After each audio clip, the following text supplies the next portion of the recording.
Your Excellencies, dignitaries, the Dean and members of the Diplomatic Corps, fellow Africans, ladies and gentlemen, it is my great pleasure to welcome all of you to Accra, the vibrant capital of Ghana, and to the 30th Annual General Meeting of the African Export-Import Bank, Afri-Exim Bank. Akwaba is our word of welcome, especially to those who are visiting our country for the first time. You are amongst the people who pride themselves on their sense of hospitality, and it is my hope that by the end of your visit, you will agree with this claim. This year's edition of the bank's annual meetings is particularly special for us in Ghana, for the bank, and indeed for the continent. In fact, I should say for the world, looking at the amazing audience here with us. Some of you have come from different continents, including from the Caribbean and the Americas, making the 30th annual meeting of the bank a truly intercontinental event, indeed, a veritable global African event. I thank the leadership of the bank, particularly its current president, Professor Benedict Orama, for operationalizing this Pan-Africanist vision. Several countries in the Caribbean have become full members of the bank by signing and ratifying the Partnership and Participation Agreement.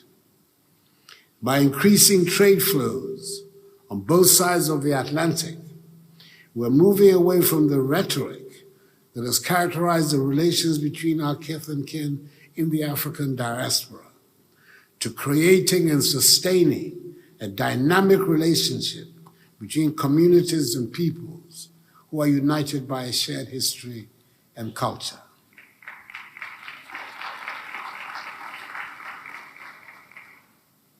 It is very heartening to see so many personalities from the Caribbean crossing the Atlantic to be with us in Accra for this anniversary.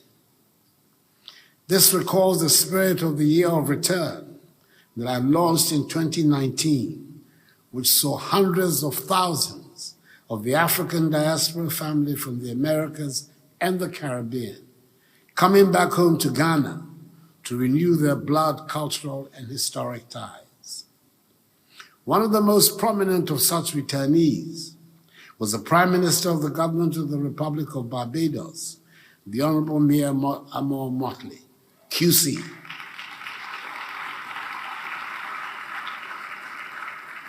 Who came to Ghana to pay an official visit in that memorable year at my invitation, a visit which was a spectacular success. Widely acknowledged as one of the outstanding figures of contemporary Caribbean politics, she is a great champion of the African peoples, and I'm delighted that she has returned to Accra for this conference. Her presence and that of her other colleagues give our gathering a truly global African coloring. We welcome equally heartily one of those colleagues, another prominent Caribbean leader, the Honorable Dr. Ralph Everard Gonzalez, Prime Minister of the Government of St. Vincent and the Grenadines, and another such staunch defender of the African cause to Ghana. We're glad also that the Honorable Philip Davis, Prime Minister of the Government of the beautiful island nation of the Bahamas, and the Chair of CARICOM, is also here with us. In addition to leaders from the Caribbean, who share their perspectives on productive engagement for shared prosperity among Africans at a time of geopolitical realignment. We have with us Dr. Julius Garvey, the son of the iconic Pan-Africanist, the first true organizer of the movement of the Black people, that is all people of African descent, back to Africa to create the African Republic, Marcus Garvey. On behalf On behalf of all Black people the world over, I would want to thank him for what he has done and continues to do to sustain the towering legacy of his father over the years. We appreciate too very much the solidarity and presence of current and former leaders on the continent. His Excellency Emmerson Mnangagwa, President of the Republic of Zimbabwe, Ghana's official in-law,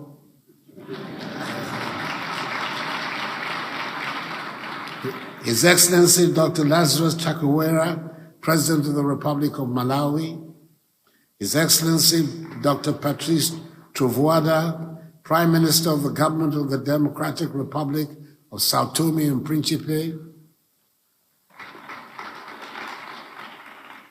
His Excellency Chief Olusegun Baba,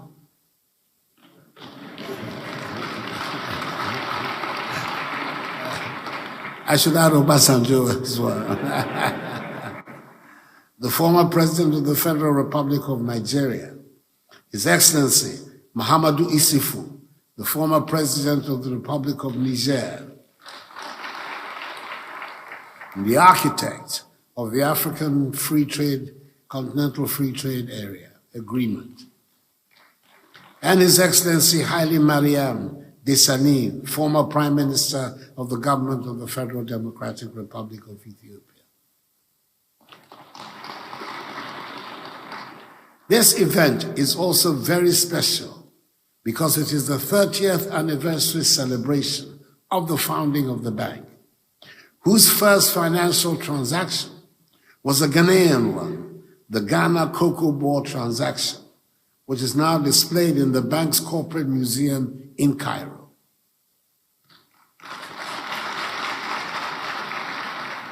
I applaud Christopher Edodu, Jean-Louis Accra, and the third and current president, Professor Benedict Orama, for what they have done over the years in establishing a very strong bank.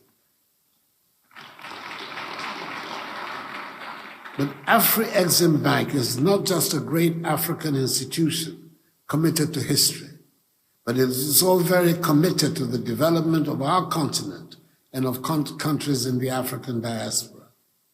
The pillars of the sixth strategic plan currently under implementation, that is intra-African trade and AFCFTA implementation, as well as industrialization and export diversification, are perfect illustrations. They are aligned with the aims of the AFCFTA and the African Union Agenda 2063 and reflect both the agility and relevance of the institution, which over the years has become one of the most systemically relevant financial institutions on the continent, with a wide range of products, a growing balance sheet, and a continental footprint, as Professor Orama so brilliantly articulated in his opening statement. And I can comfortably and convincingly say this, as the AU champion for African financial institutions and leader of a country which recently had to deal with one of the most difficult periods in its post-independent history, difficulties which were exacerbated by the reckless behavior of rating agencies that engaged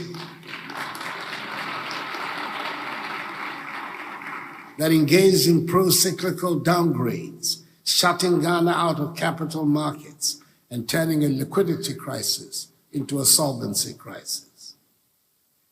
Afri-Exim Bank, under its counter-cyclical response mechanism, provided timely support to help Ghana navigate the macroeconomic management challenges worsened by Russia's war of aggression in Ukraine in an orderly manner, when suddenly we realized we were alone.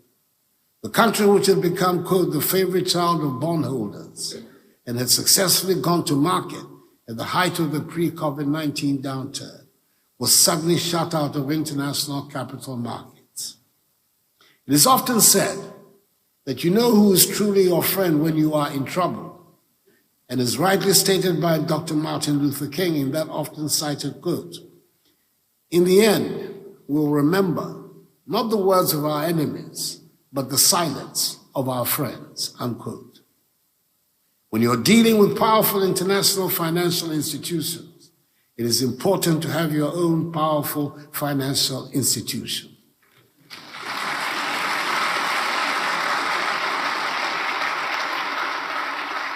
And it is so important and significant that I'm here today, just a few months after that liquidity crisis, hosting the 30th anniversary celebration of Afri-Exim Bank.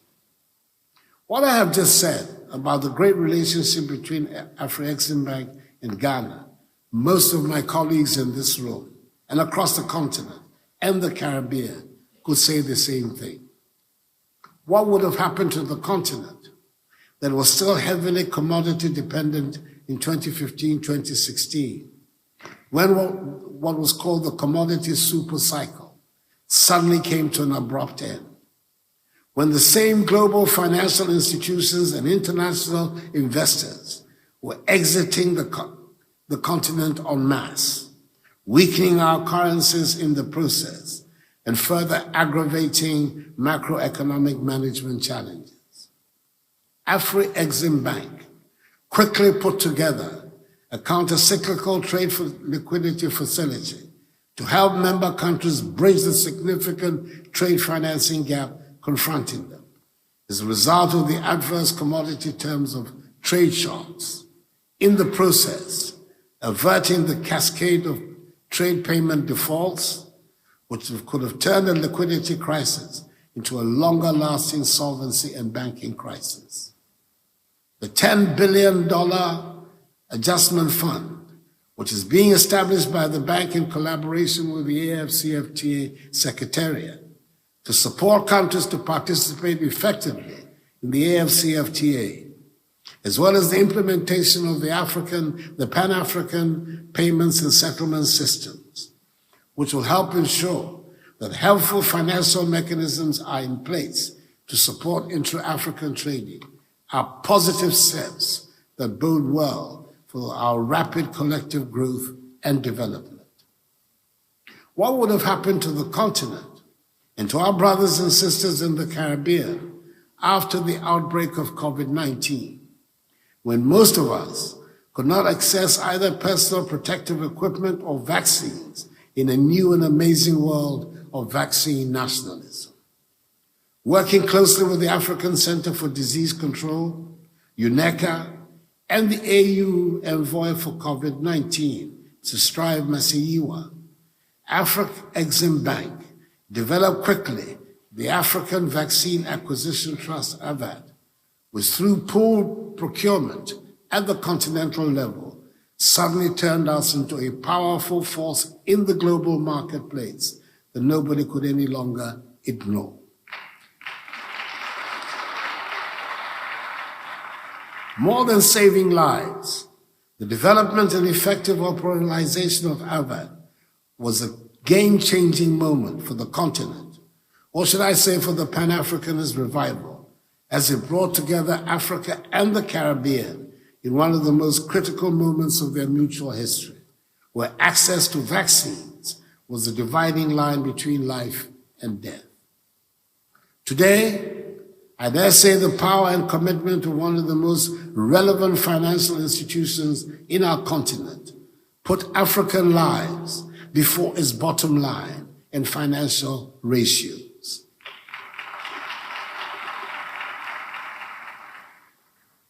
Again, I dare say the ravages COVID-19, which brought us together in the face of rising vaccine nationalism, made us discover how important Afri-Exim Bank was to us as a continent and as a people with the same and common history.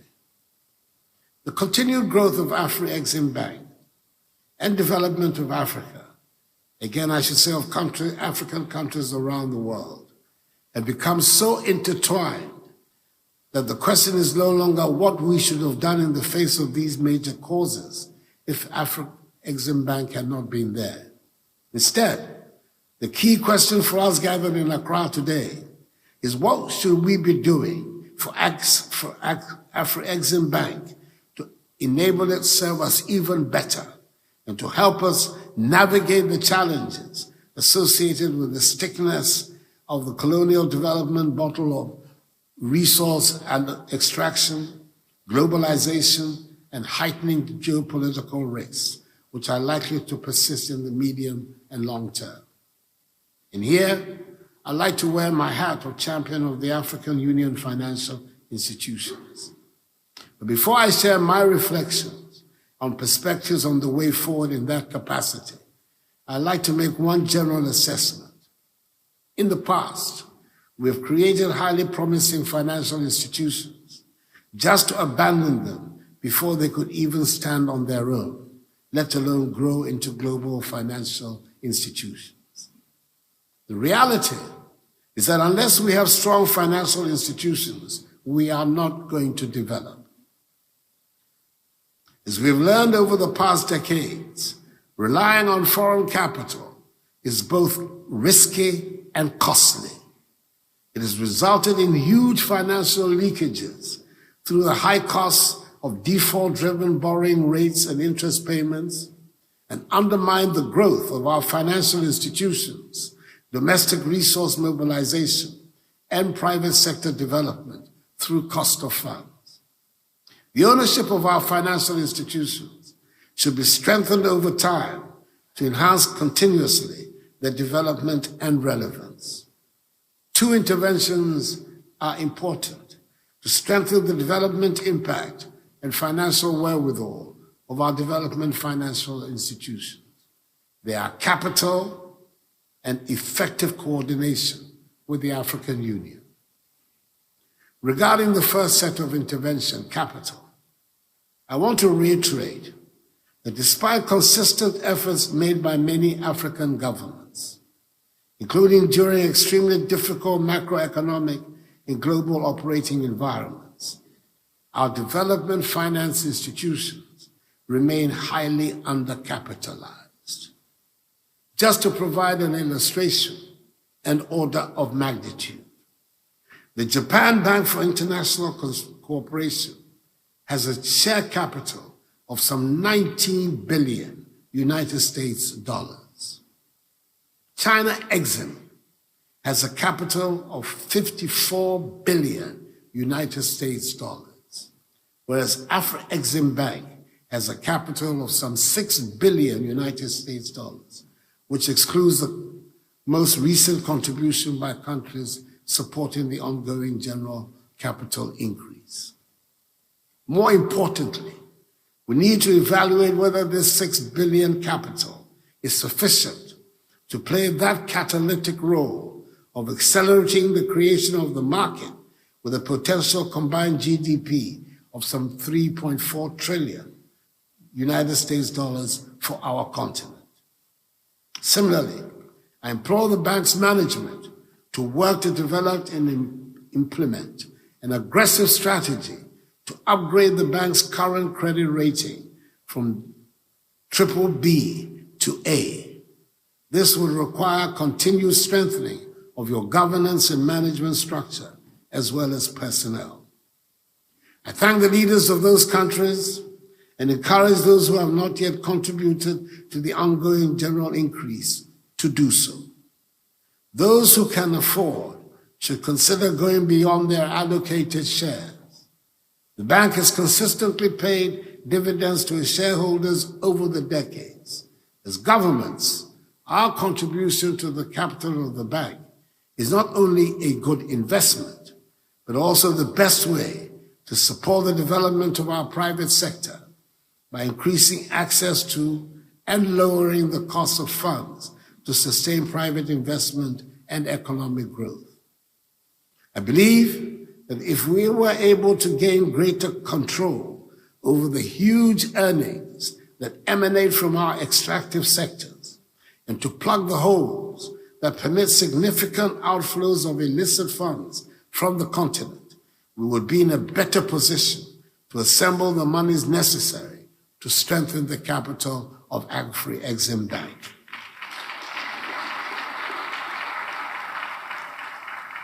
And I encourage the Bank of Ghana to support proactively the domestic resource mobilization program launched by Afro-Exim Bank under its Central Bank Deposit Program, CENDEP. Over the years, CENDEP has enabled Afro-Exim Bank to reduce significantly the cost of funds passed on to African sovereign and corporate entities.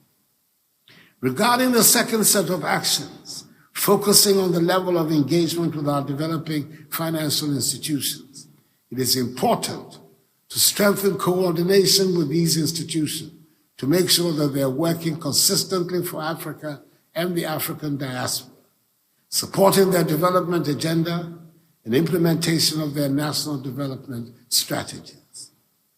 Sustaining the systemic relevance and development impact of these institutions hinges on better coordination, enhanced accountability. As a champion of the AU financial institutions, I'll be taking this important matter to the Assembly during our next meeting of heads of state and government. In the meantime, I call on the African Union Commission to expedite the process of admitting Afro-Exim Bank as a specialized agency of the African Union at the forthcoming July AU Summit.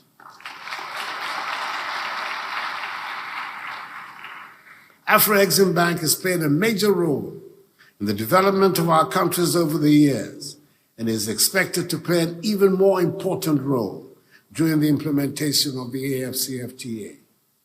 The bank is already a very special agency for our development, and it is time we formalize the process to strengthen further the coordination, enhance its development impact. At the same time, our engagement and commitment to the growth of our development finance institutions should be both consistent and time invariant, and it should not be affected by the global operating environment, considering the benefits of counter-cyclical support provided by these banks, especially Afro-Exim Bank, over the years. More generally, as the challenging global environment and heightened macroeconomic management challenges raise the risk of financial and debt crisis, countries should abide by the treaty they have signed. Anything that affects the bank negatively will only undermine our rate of recovery and growth. Delivering the vision of our founding fathers, of whom Ghana's first president, Kwame Nkrumah, was such an inspiring advocate, and building prosperity for Africans on both sides of the Atlantic are the overarching themes of the 2023 edition of this year's meeting. Strengthening the financial wherewithal of our development finance institutions, especially Afro-Exim Bank, and enhancing coordination between these institutions and the African Union are key if the continent is to deliver successfully the vision of shared prosperity for Africans. I have outlined a few measures that should be taken not only by sovereign nations, but also by the vibrant African private sector and captains of industry, who should also play their part in building the Africa we want. Some are already shareholders of the bank, and I thank them for that. At the same time, I encourage those who are not yet to do the same. By investing in Afro-Exim Bank, we're all investing in our own growth, in the growth of our balance sheet, and in the development of our respective countries, thereby spurring even further the far-reaching work that has been done and is being done by that outstanding African, Professor Benedict Orama, and his excellent team.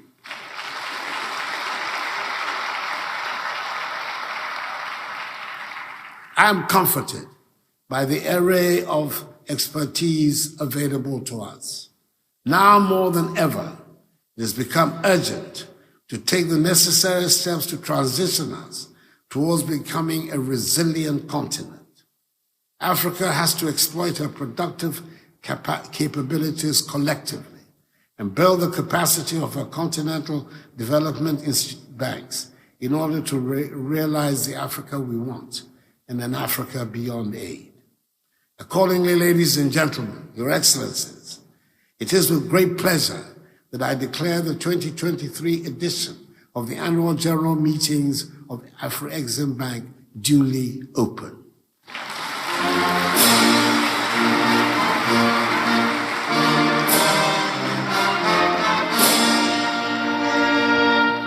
I wish you a very fruitful meeting. May God bless the African Export-Import Bank, Mother Africa, our kith and kin from the African diaspora, and us all. I thank you for your attention.